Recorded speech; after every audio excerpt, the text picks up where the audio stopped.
But you said also sometimes that bishops are not employees of the Pope. What do you mean? Can you clarify more that statement, which is, I think, very, very important to correct something coming from Vatican II, according to which I think bishops think that they are vicars of the Pope in their diocese. And they because of the collegiality, episcopal collegiality, they have to agree with the Pope in any case, in any situation, in whatever the Pope says. What do you mean when you say that you are not an employee of Pope Francis? Well, we have to look the divine truth of the papacy and of the episcopacy. And our Lord Jesus Christ, when he established Peter as the rock of the church, his representative, he said then to the apostles, do not behave like the boss in the world who are suppressing their subjects. This should not be among you. He said this to the apostles in the gospel. And so, therefore, and he said, you are all brothers. This said our Lord to the Peter and to the apostles. When Peter and the apostles were all brothers, and they declared themselves, we are brothers. Of course, Peter is the older brother with special powers, but nevertheless a brother. And always the popes, in all the times, when they addressed the bishops, they always addressed venerabiles fratres, brothers. They did not say sons or and so on, or servants. And St. Paul, when he did not say, I am Paul, the servant of Peter. No, he said, I am Paul, the servant of Jesus Christ. And so this is Catholic. And even Vatican I, with some maybe exaggerations, could be, of the papacy, stated, and Pius IX, that the bishops are not vicars of the Pope in their diocese. This said Pius IX also. Right, already. Yes, already. Which is But, very good. but the episcopacy is a divine right, not only ecclesiastical right. Ecclesiastical right. It is Correct. from divine constitution, the episcopacy. And Mm. so Pope and bishops, they are brothers. And of course, the Pope is the supreme pastor and has the power even above the bishops. And he has power also on the bishops also, but always as fraternal. This is very important.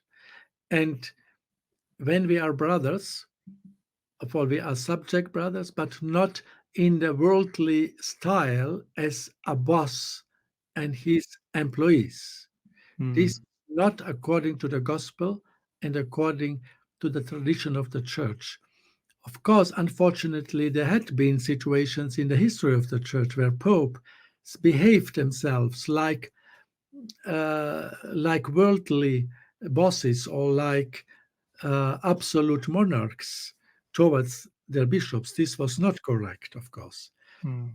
And we have to, and then the bishop is member of the magisterium also, of the entire corpus episcoporum, I would say, the entire body of the bishops, or college, you can also say.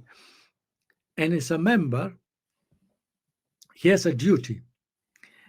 And when he says that in his body of the bishops is something wrong, and when the head of this body, the Pope, is doing something wrong, evidently undermining the faith, then is his duty to admonish the Pope, because we are brothers.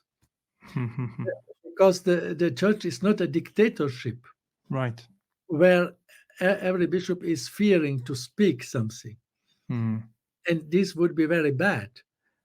And therefore, I'm not criticizing his personal life. I'm not criticizing his political decisions, but only evident words and acts which are undermining the divine truth, the sacramental life of the church, Mm. the morality or divinely revealed, and so on. And therefore, when I am doing this, I try to do this respectfully, not polemically. And I am motivated by love for the Pope. Correct. Mm. And this is also the fraternal correction is an act of love for your neighbor. Mm. And when I'm not doing this, when I'm observing really a danger for the entire church and for the Pope himself, when he is doing such things, it's a danger for himself also, because he is not doing correct his task, and he has one day to answer this before the judgment of God, and Mm. and I have to warn him fraternally. And this is love. This is fraternal love. Mm. Yes, correct, fraternal love. What is at the stake is faith, the faith of the church, which matters, and not the political choices of the Pope or the Bishop trying not to speak. And hopefully, your great example and testimony will encourage more bishops who have come out, I would say, with fiducia supplicans.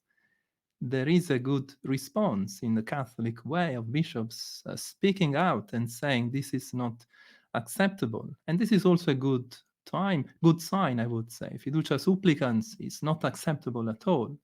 But at the same time, it was something permitted by God to also give the church this opportunity to see that there are bishops like you and many others defending the revelation, defending God's creation, what God did in creation and God's revelation about marriage between man and a woman.